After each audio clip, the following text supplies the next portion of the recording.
What's going down, guys? My name's Jack. Welcome to my channel. Give me 5 to 10 minutes. I want to break down to you guys a freelance video editor success strategy for 2023. This will get you clients. This will get you paid. Let's jump into it. I was a full-time freelance video editor from 18 to 22 years old. I'm 24 years old right now. I still freelance part-time, project to project, but my real grind days, my real full-time freelance days was 18 to 22 years old.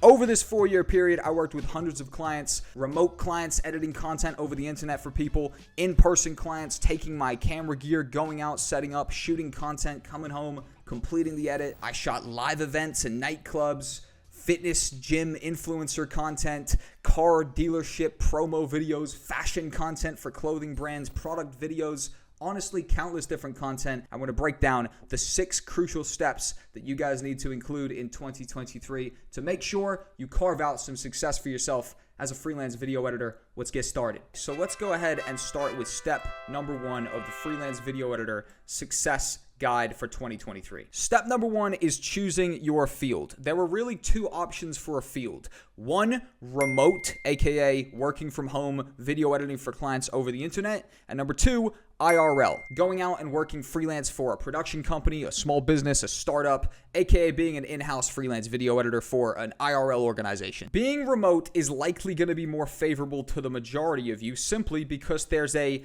bigger pool of potential work. Websites like Upwork have really changed the remote video editing game because anyone with some skills and a little bit of a portfolio can come onto a website like Upwork, even Fiverr, to be honest, and you guys can generate work for yourself today on a freelance basis. And Upwork or Fiverr will just sit in the middle and take a small cut for connecting you with a client. So remote video editing sat in your house is arguably more comfortable, and there's definitely a bigger pool of work. IRL work, right, aka in real life work, is a little bit trickier because you kind of have to go on, like, let's say LinkedIn, for example, and you have to find a specific opportunity in your area, aka a production company that's hiring down the street, or a new startup that just launched that's looking for an in-house video editor. If you live in a massive city like me, like London or New York or any kind of massive capital city, it might be easy to go and find an in real life opportunity. Browse through LinkedIn. There's countless people looking for creatives, whether you're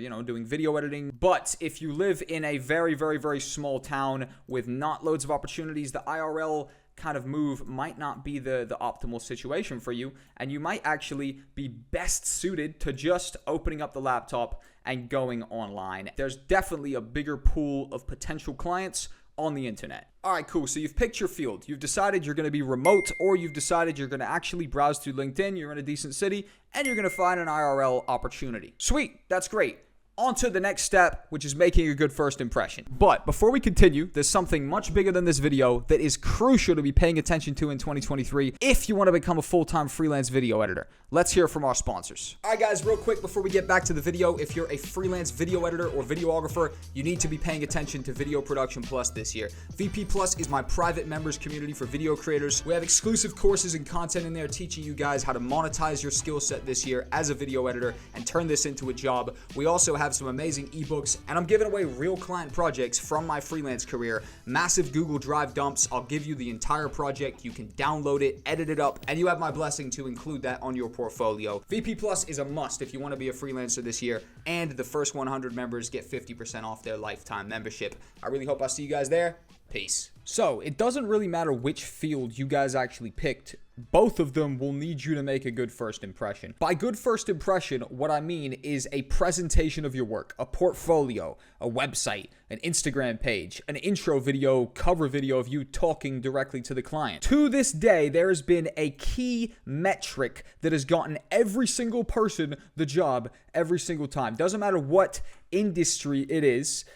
This key metric will get you the job. It's called track record. Whether you guys go out there and build a portfolio website, or whether you go out there and film a intro video of yourself talking through your projects, or whether you guys simply go out there and just make an Instagram brand page for your services, you need to make sure that your presentation is on point. You are summarizing the work you've done in a aesthetically pleasing, nice, streamlined way. So when you apply to the job, whether it's freelance or IRL and you're going for an agency or a media company, they can clearly see very quickly the quality of content that you create, and you can best set yourself up for success in landing that client. Step number 3 of the freelance video editor success guide. Once you guys have picked your field, right?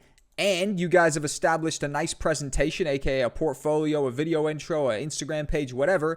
The next step is really just to reach out to loads of clients, right? And just try and generate leads for your services. The more clients you guys reach out to, the better odds you have of landing a client. It's really that simple. When I was hustling freelancing nonstop and I knew I wanted to generate as many clients as possible, I would wake up and I would apply to like 30 to 60 jobs a day, every single day, Monday to Friday. Say I woke up on a Monday and I needed some more clients, I would make a fresh Upwork account. The maximum applies that you could do was 30 jobs in a month. You could only apply to 30 jobs in a month. I would max that out on Monday, wake up on Tuesday, make another account, apply to another 30, wake up on Wednesday, make another account, apply to another 30. And then who knew, once you've reached out to, so many clients, you've applied to so many jobs, you've sent some cold emails, you've maybe decided you want to go ahead and get an agency or a video production company job, you've messaged a bunch of people on LinkedIn, whatever it is, the more you reach out to, the higher quantity of people you interact with and you actually, get in front of, the higher your chance of conversion is going to be. And that's exactly how I did it. Monday, I'd apply to 30 jobs. Tuesday, I'd apply to 30 jobs. Wednesday, I'd apply to 30 jobs. By Thursday, you've got a bunch of prospects in front of you. I must note that the mass outreach stage is only as effective as the presentation that you put together in the previous stage. If you guys are applying with, one single link to a class project you did back in 2004, you're probably not going to have a high conversion rate. And that's why it is so crucial for you guys to optimize that second step, right? Bear with me, this is meant to be a laptop, but it's so crucial that you guys have that presentation and that first impression down, because if you make a good first impression, it's going to lead to a higher conversion rate. If you put time into a solid portfolio, even a really pretty Instagram page, like I said, something that acts as a portfolio and a summary of your work, if it's quality, if it's truly quality, you will land a massive amount of work and it will be very easy for you. A side note quickly, the freelance game has become massively competitive. It's a place where if you have the right setup, you're going to land a lot of work. And it's a place that can be very demotivating if you don't put the time into these things like a proper presentation. You will not be landing work and it will be very demotivating for you. And other people will be taking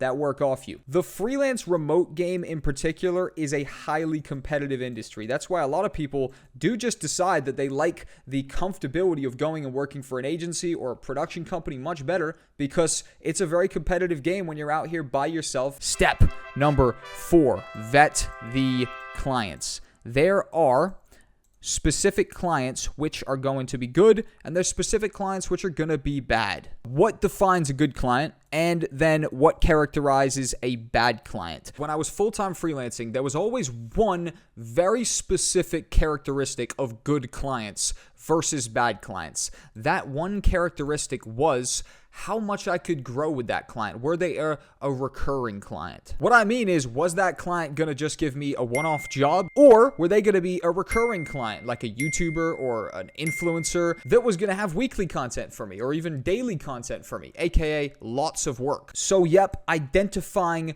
recurring clients, right, was by far the most important thing for me as a full-time freelance video editor, because at the end of the day, I wanted to make sure that when I landed a client, when I built a relationship, that relationship was worth the maximum amount of money for me possible. An example of a recurring client would be a YouTuber or a personal brand social media influencer. These individuals would have, let's say, 3 videos a week for me, 4 videos a month, 2 videos a month, whatever it was recurring work. I knew that with this one relationship, I was going to get lots of videos, lots of work, lots of paychecks. Whereas a bad client, for example, might actually have a lot of good qualities about them. They might be, really fun to work with, giving me some awesome fun work. But if they really only have one opportunity for me, and then after that, they're, gone, and I might never work with them again, that is overall not as valuable of an opportunity to invest into as a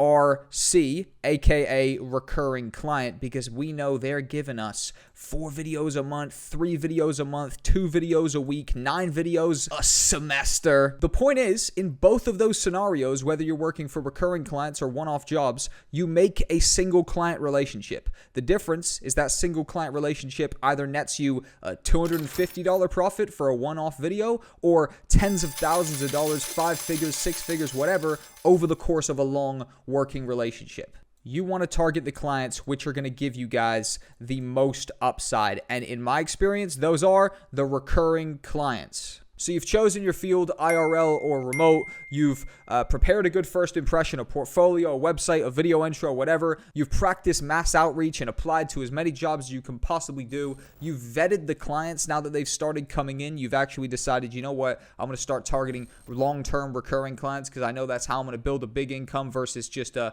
unstable income I don't know if I can rely on. Step number 5. We only have 2 more left. Step number 5 is, of course, the snowball effect. We all start off as a small little fish at the top of the hill. And as we work on one project, right? One project here, a second project that's a bit bigger, a third project that's a bit bigger, a fourth project that's a bit bigger, a fifth client that's so big you didn't even think you could even get that client. You're super impressed to be editing that kind of content. The snowball effect starts to happen, right? You start off super small and you get bigger and bigger and bigger and bigger and bigger and bigger and bigger. And then you start working with clients you never even thought you could work with. But the snowball effect can only happen if you start off up here as a small little editor working with whatever clients you can get your hands on. Then slowly you get to the next level of client. Massive momentum will get built in this stage. The snowball effect is absolutely crucial. This is where, you go from smaller projects to bigger projects to even bigger projects. Through the snowball effect, you refine everything from earlier. Maybe you're creating a new, even better portfolio now because you're a few months into the game, a year into the game, whatever. You are making momentum. You're making your way down the hill. That tiny little video editor, that tiny little snowball is becoming bigger and bigger and bigger and bigger. And also growth becomes easier and easier and easier. Which leads us to the best step of all. The final step of the freelance video editor success guide for 2023.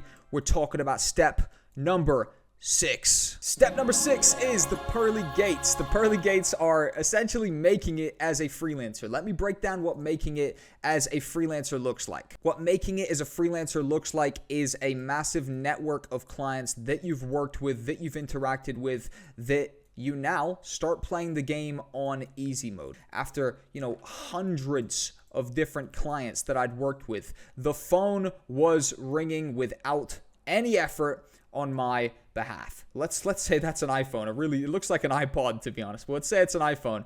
It was ringing nonstop after years of work and after hundreds of different clients because I'd simply touched so many projects. So there were hundreds of relationships I had out there which needed video production services and were either deciding this week that they had a new project and I was the guy to call, or they had a friend or a partner, whatever the case may be, who was also in the market for a video editor or a videographer or a video creator in general. I was obviously the contact they had. I was the name that got put forward. This is why it's crucial to do as many jobs as possible, to touch as many clients as possible, because the bigger your network, the more you start playing the recommendation game. And this is the holy grail, right? Once you get to the recommendation game, you've touched so many different projects, you have such a big network that the phone is simply ringing and new opportunities are coming to you. Also, you can decide that, you know what, there's a certain client that I don't really like their attitude. I don't need their work anymore. So you know what, I'm going to tell them the price has just increased. I've done that before. There was a promoter who just had a bit of an attitude. His event was like a house event.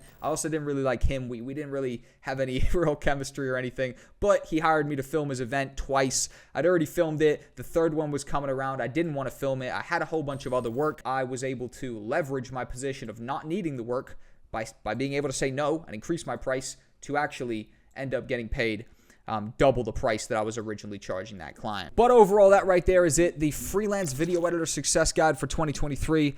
I really hope you guys followed through. This was, very punchy, and it was overall a summary of the success that I had in my full-time freelance career from 18 to 22 years old. And before we wrap up, as you guys might have seen in the middle of the video, we're sponsored by Video Production Plus. VP Plus is my private members community for video creators who want to take it to the next level. If you're serious about your freelance career in 2023, you need to be in Video Production Plus. The full-time freelancer course and the full-time freelancer ebook alone are crucial for you. So much amazing stuff happening over in VP Plus this year. Join us.